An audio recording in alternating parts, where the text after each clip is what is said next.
Hi guys, it's really nice to meet you. My name is Mihir from gsmExchange.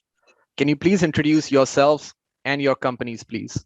My name is Itzaki. I'm from Postal Cellular Solutions, based in Israel, in the market, little bit more than 10 years. My name is Kaya from company Europe Spares. We are based in Netherlands, in Dubai. We are 2008 distribution of spare parts to also use mobile and accessories. Yeah, I'm Ilker Alkaya. I'm the founder from Fantastic. We are based here in Germany, and we are since 2006 in the market. We started with mobile phone accessories, and 2010 we start to do mainly spare parts and, for example, Samsung spare parts, Xiaomi, and all of them. And also about 2018 we started with used graded mobile phones. How did you guys get in the industry of service packs? Like, what's the backstory? Why did you start doing service packs? I started to trade with mobile phones at 2002. Years of doing mobile phones, I realized that spare parts is a niche. It's less interesting. There was not many companies was knowing the service pack. Also, value of service pack. There was not many companies, but now the market changed in 5 years. A lot of new companies always doing now the service pack, not the old companies like the guys here. Yeah, like I told, we started with a business mainly for accessories, for original accessories in 2006.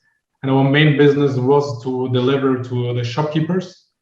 Yeah, we delivered the chargers, the display protectors, the cables, and so on. And after that, we see that we have a high demand to repair the phones. And in this case, we started 2010 to start that we're stocking spare parts also to deliver our customers, our shopkeepers, customers at first with mobile phone accessories, and then, of course, with spare parts. When it comes to service packs in general, there are plenty other brands, manufacturers doing service packs. Like there's Samsung, Huawei, Oppo, OnePlus, and more brands.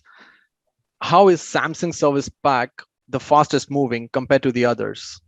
So locally, Samsung is very dominant, more than 50% of the market, and the market is more or less stable for a long period,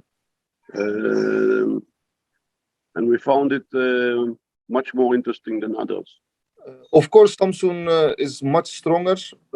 Also, the best one in the parts because they are able to sell Samsung parts. Like with another brand, Xiaomi, Oppo, or Apple, there is no restriction from this kind of brand. They have a big share in the market, of course, because of they are old brands and they sell maybe every country they have a big share of the sales in that with more. Yeah, it's a good question. What we see is that the Samsung mobile phones, of course, they have various models from low budget to big flagships, and they have market capacity in all over the world. So we have high demand, not just in Europe, also in other markets. And also what we see is that the availability for the Samsung service packs, when we compare it to other major brands, Samsung have the best availability for service packs. And also as there are many Samsung different devices in the market, so we have a high demand to the service packs. And we see that also many customers focus in stocking, also like shopkeepers, service packs, not like other brands like Xiaomi, Oppo, or what we have. So this is why the high demand is at the moment, what we see. Europe has been the strongest supplier for service packs in general. Why do you guys think that is the reason? I don't think that Europe is the strongest one, not anymore, because there are many other countries they are supplying Europe Samsung service packs now. So we cannot say that one part of the world it is the strongest one now at the moment. There are many different countries, and Samsung every 3 months in another country stocks. So you cannot say that one country or one part of the world it is the strongest one. Yeah, what we see is that the market and changed. Before 5-6 years, we could say that Europe was the strongest, yeah, because of the availability what we have, yeah, because we have many companies who are stocking service packs, yeah, because we have the high demand also in other countries. But now what we see is also that other countries have also good price and good availability. So if things become more popular, yeah, other countries also try to stock and to get more sellings. So it's not just that at the moment we can say the most of the stock is coming from Europe. Yeah, we see that also that from other countries many stock are distributed, and that's why we also have different prices at the moment in the markets. So as you said that Europe is not the strongest, it was strongest like maybe 4 or 5 years ago. Which region would you say is now the leading, where the service packs are traded more often? Well, I must say that, in my opinion, Europe is the strongest area for this market at the moment, and I believe that the exchange rate between the dollar and the euro is the main reason for that. Not say that there is only one country or one region of the world they have the same. It was before only Europe, but now it's totally changed. Yeah, as we see, the market changed a lot. So many companies also, which doesn't work before with spare parts and also service packs, they started now to work with service packs. So we see in that our customers, our demand, we have much more customers than before 5 years. Yeah. Also the customers, our main region was, for example, before 5 years it was Europe. Now we see that it's global, and we see that we also get a lot of offers outside from Europe. Yeah. Before 5 years we doesn't see this, so we see that it comes from outside also good offers for service packs. And I think the reason for it is that it has the high demand, that other companies see that that is a high demand in the market, and they started also to deal with service packs to enlarge to get new customers, yeah, to focus on new customers, also maybe to be a one-stop shop, not just sell one product like we do on accessories, that we see there is a niche, and we started also with service packs. And I think other people who are in this business, they see this niche, and they go also inside this business. Service packs are not something that is usually bought by the end customer. So who is your target buyer when it comes to service packs? It's a good question. Nobody knows.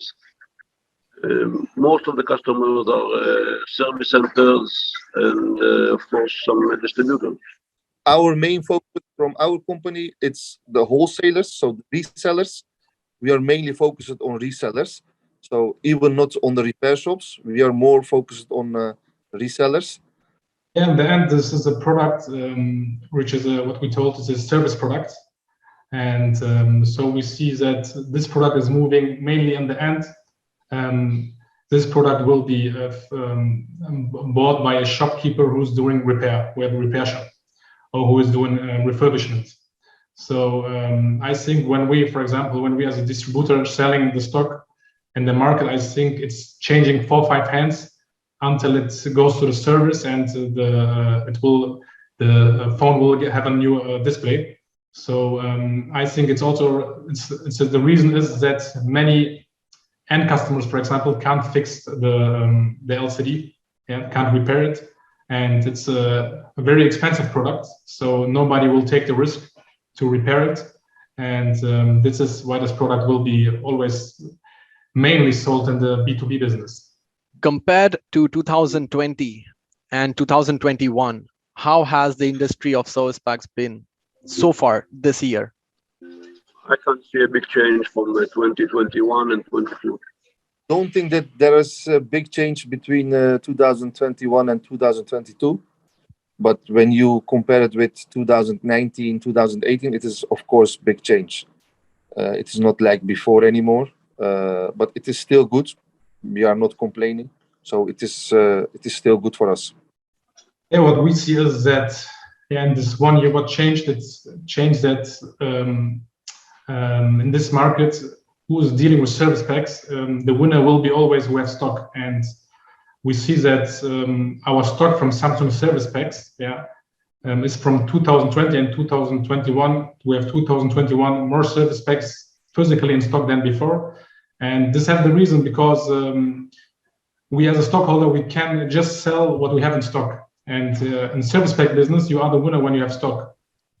And so I think it will also in 2022, for us, the stock keepers, it will change that we just will stock more and more goods, more and more service packs. This reason is also because of the availability what we have, that we have models which is sometimes in a good availability, which is sometimes not in availability. And for this, with the stockholders trying to hold always the stock, and the warehouse will be bigger and bigger. But other changes I don't see. Just that the warehouse comes bigger and bigger with service packs because also of the high demand what we talked about. All of you guys are going to be exhibiting in GITEX this year in October. What are your goals and plans from the show? To be honest, we had a lot of hesitation if to participate in the GITEX or not. But at the end of the day, we decided to move forward. We expect to meet more customers and suppliers. This is the main goal. It's a good opportunity because recently we are not flying as much as we flew years before. So it's a good opportunity to meet our customers and suppliers. Let's get it. We was also at GITEX. It was really good, not just to focus on new customers or new suppliers, but also your currently customers. Because of COVID, we didn't have a chance to meet our customers. So it's a really good opportunity to meet some of your customers and suppliers there, because everyone has enough time at the show to meet each other. Of course, it is also for us very important to have more customers from Middle East, because we have now also our company in Dubai. So I hope that we can meet our customers, and we can have new customers and new suppliers from this show. Yeah, for us, it's the first time at GITEX. Our main goal is, of course, that we also, after the pandemic situation, is to meet our friends and partners, and also to get a better view in general of the market. What is the situation? Also, not just service packs, because service packs belong also to the mobile phones. So to get a general better mind from the market, and also to find new, stable, reliable partners, which we don't know who are in the market, to get new conversations and to get a bigger view from the market. I had a warning there. Okay, so Yusuf and Itzaki, you guys were previous exhibitors with us in GITEX 2021. Can you describe how was the show for both of you? The show was good. First of all, for me, it was the first time to go to Dubai. And I enjoyed very much. I was very impressed from the country. And the show, it was very professional. It's helped us to get known better with our existing customers, mostly, and to meet them after a long time that we didn't see each other. And we also found not some, but maybe few suppliers. And I can summarize it as a success. It was good for us. The show, it was good for us. It was mostly good for our employees, because it was more like an education for them. They met the customer face. It was a good opportunity to have that. And of course, made also many new customers.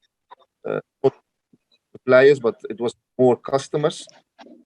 So it was good that we repeated this year again.